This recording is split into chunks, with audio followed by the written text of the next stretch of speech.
What's going on, guys? JSGC here, and we are here for another Manchester City transfer update. I do apologise for not doing a transfer update yesterday. I knew it was going to be quiet over the next 24 hours, and I have been busy doing what you can see on my last video, 24 hours to go and check out all of the Football League grounds in the northwest of England. Took 17 hours to complete that video. Next day it's taken me over 5 hours to edit that video and then get that uploaded onto YouTube and everything. It's just been a hectic weekend for me, okay? So I've just been too busy covering other stuff. So transfer updates, they're back on the daily grind from today, you have my word. So do subscribe if you haven't already. Press that red button, press the bell and put your push notifications on. I will keep you guys up to date every single day with the latest Manchester City transfer news. Also aiming for 19k subscribers, less than 300 subs away, so any help towards that would also be much appreciated. Social media links in the description below, sliding across at the bottom of the screen if you want to go and follow me on my Twitter and Instagram. Email also in the description below too if you want to hit me up for any sponsorship for any videos or any general business enquiries. Also, you can find my Twitch link in the description below too if you want to go and follow me on my Twitch. That would be fantastic as well.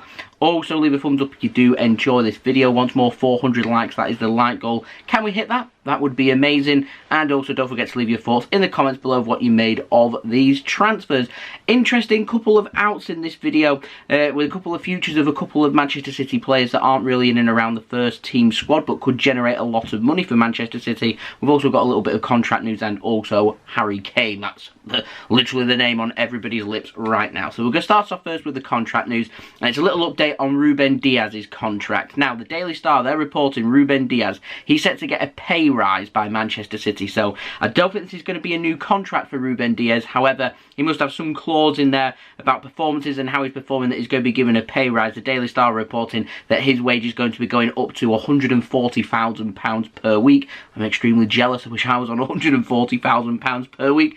Anyway, with how important and how great Ruben Dias has been, I am sure that over the next season or two, he'll be getting a new contract, a new long-term contract, and that wage will be skyrocketing through the roof. He is going to be a very, very valuable member of the Manchester City team, and I'm sure the wage will start to reflect that.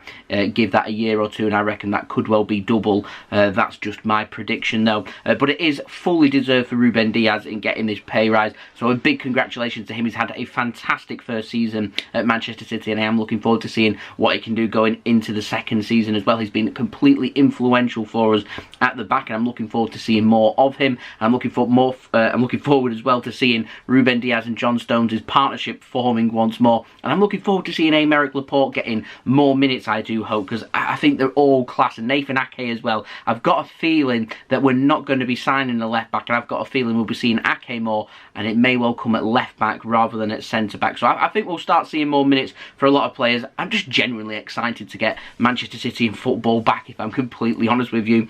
But there we go. Anyway, moving on to the out, we've got an update. First player, fringe player, Yangel Couto. Sky Sports, they're reporting that Yangel Couto, he's wanted by Celtic. There's also believed to be interest from Portugal in Yangel Couto. It doesn't explain if this is a permanent transfer or if it is a loan transfer. If it is a permanent transfer, I would like to know how much Manchester City are looking for Yangel Couto. To be fair, I'm not too sure how Yangel Couto would fit into Manchester City's team right now, going into our first team squad. I think he's got bags of potential, and I would like to see him have a full season at Manchester City, train around the first team squad, see how he develops and see just how good he is. I've got a feeling, though, that he may well leave Manchester City instead. And Celtic, if it is to be out on loan there, worked wonders in the first season for Patrick Roberts. Celtic could really do with adding a bit of quality into their team. They haven't had a great pre-season. They didn't have a great season last season in the SPFL either. And so, yeah, they're looking for bits of quality. And I feel like Yangel Couto really would add that little bit of quality to Celtic, and he would improve them.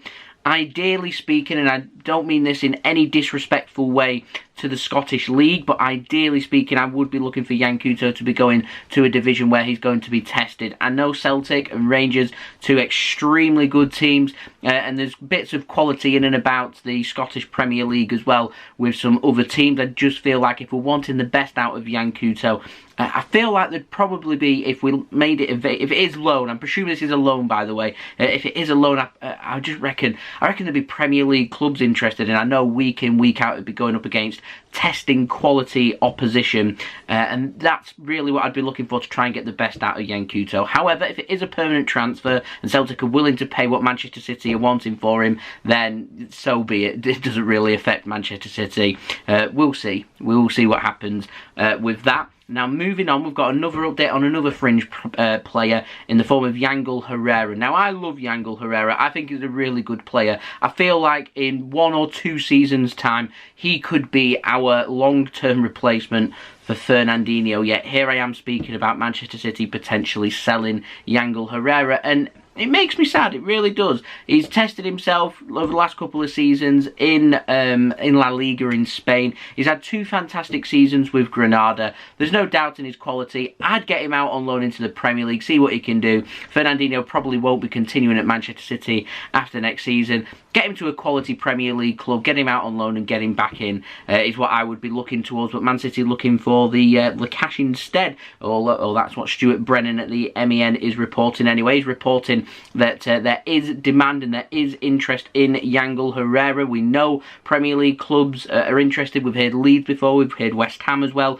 also interested in signing Yangel Herrera. Manchester City have already named their price, looking for £20 million, which is roughly around £5 million more than what was looking for him from last summer. So his value is going up even in this difficult economic market. And Stuart Brennan's reporting that Atletico Madrid in Spain are also interested in signing Yangel Herrera. Manchester City have told them, like they've told all the other clubs, £20 million is what they're looking for, which would be a nice boost towards additions for Manchester City, because let's face it, Man City will be looking to sell before we bring players in. We'll be looking to get, I think, as close to £100 million in revenue from other players before we then go out there. And there is a chance City could go out there and sign nobody. I've got a feeling, though, I think it will be either Harry Kane or Jack Grealish. There is a chance that we could sign both, and for clicks and views and my channel growth, I would love both. I've got a feeling, though, I think realistically speaking, it will be one or the other,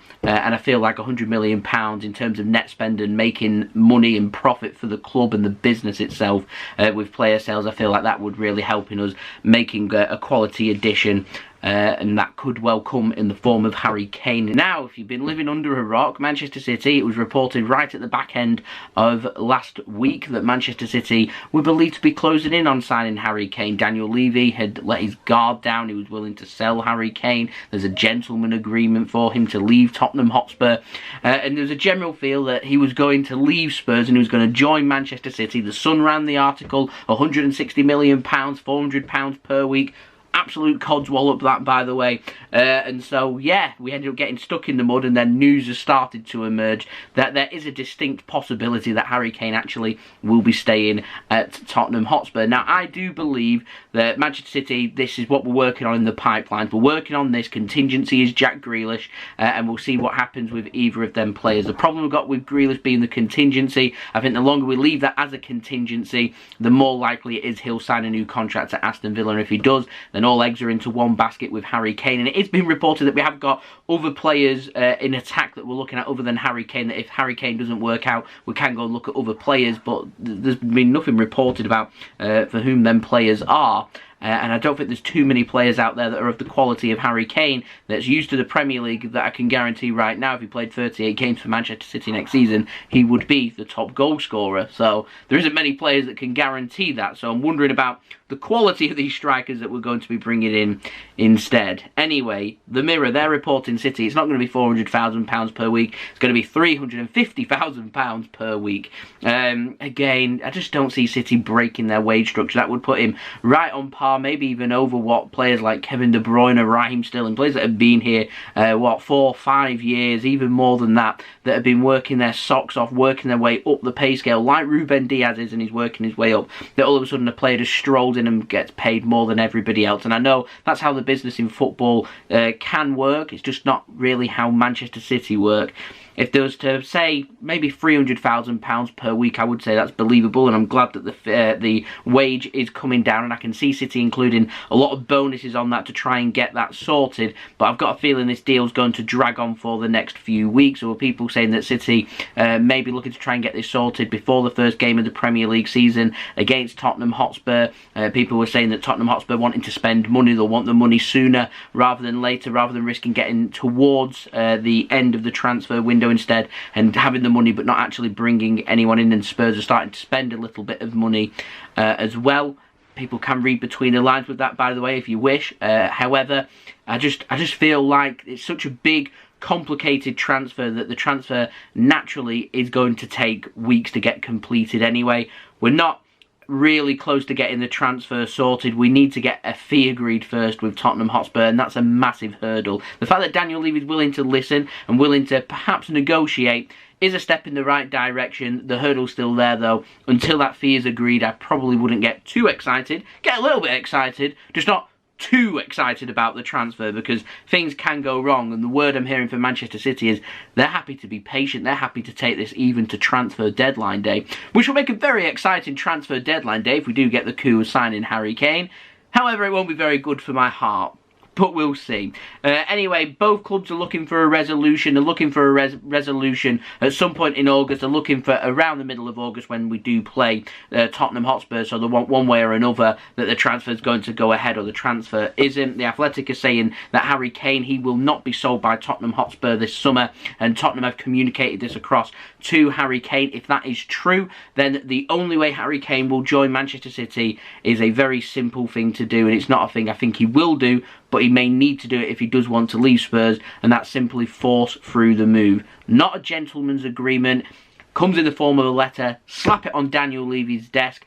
Here it is. Transfer request. I want to leave. I want to go to Manchester City. If he declines the transfer request and continues with his stance that he's not going to be sold, he may even need to take even more drastic actions, and that's quite simply communicating across to the club that he's not willing to play for the club. He isn't going to do anything for the club, and quite frankly, he's going to put the club in a position where they need to sell. The problem you have with doing that, though, is that Harry Kane will naturally become hated by the Tottenham Hotspur faithful, and I don't think Kane wants to do that, and we're in that predicament with Jack Grealish as well, because it's not going to happen. So it makes it difficult with how we like to negotiate, that if there isn't a release clause there, then we find it very difficult in being able to negotiate it down, because players won't force the move, because quite frankly we're going after clubs' best players, and the best players, they're the best because they've been there over a long period of time. They're settled there, they're happy there, and because they're happy and settled, they're doing so well at the club that they don't want to kind of spoil something that's going so well.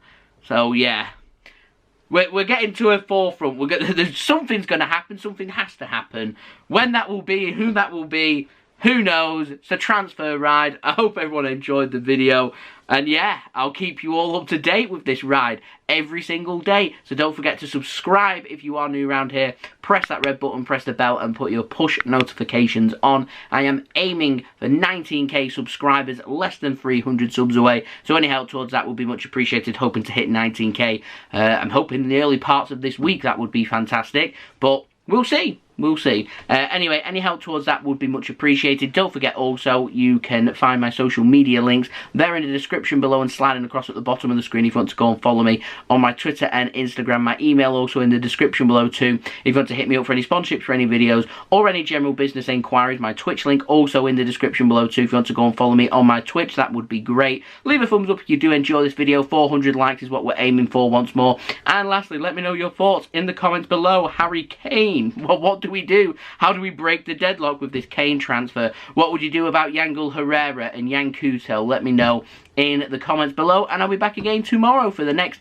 daily Manchester City transfer update. So I've been JSGC. Thank you everyone for watching. I hope everyone is safe and well. I'll see you again tomorrow. Peace.